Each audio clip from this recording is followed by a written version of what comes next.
Firstly, I grew up in a town called Murchison. We have farmers there, and I guess hunting and farming sort of comes hand in hand in New Zealand. G'day, I'm Ben Mate, play for the Hurricanes. Been a professional rugby player for about 15 years now, and I'm part of the Hunters Element Pro team.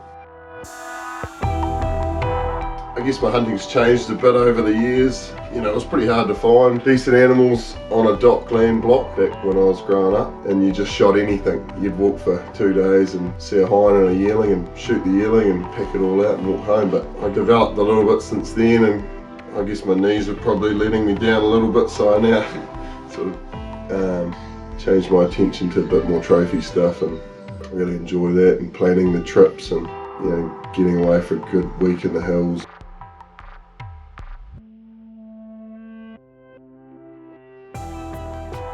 I liken training a lot to hunting, because when you're putting in the hard yards, you'll know you lose a lot of sweat.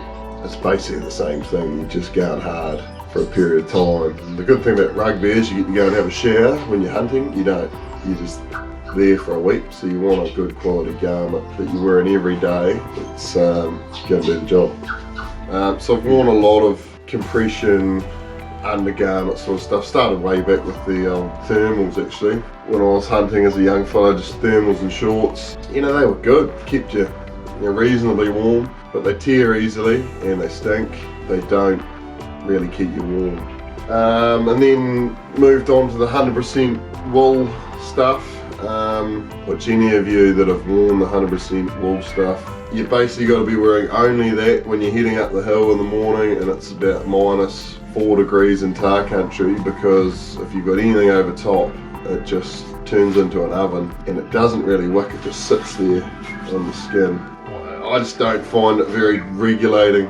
But in recent years I've been using this Blizzard, and it's more of the skin fabric feel, and I was skeptical about it because it's quite cold when you first put it on, but it's one of those products that I gave it a crack, and I'm glad I did, because as soon as you start doing whatever you're doing, hunting, training, footy training, you just forget you've got it on, because I wasn't noticing anything like wet. You know, when you're wet, you notice that it feels clammy, and when you're hot, you're overheating hot, going up the hill. But this stuff obviously was doing what it was designed to do, because you just don't notice.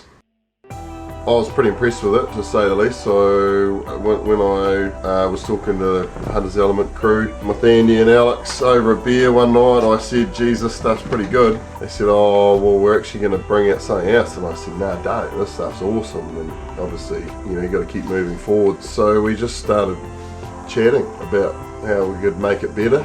I want something that I can fully go to work in and sweat as much as I do and not really have to pay any consequences for it. So the boys have come up with the core, which is a nice thin material, which I love.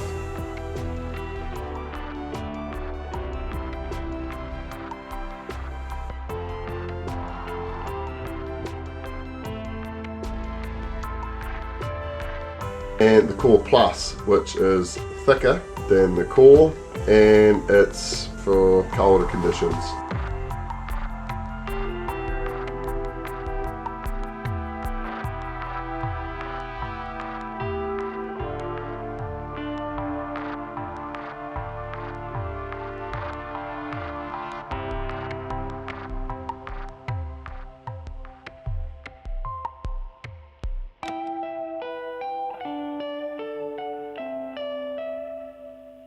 The key thing for me, I think, is wicking. If I boil it all down, the one thing that I want from an undergarment is the wicking effect. So that's pulling the sweat off your body through that first layer and expelling it out.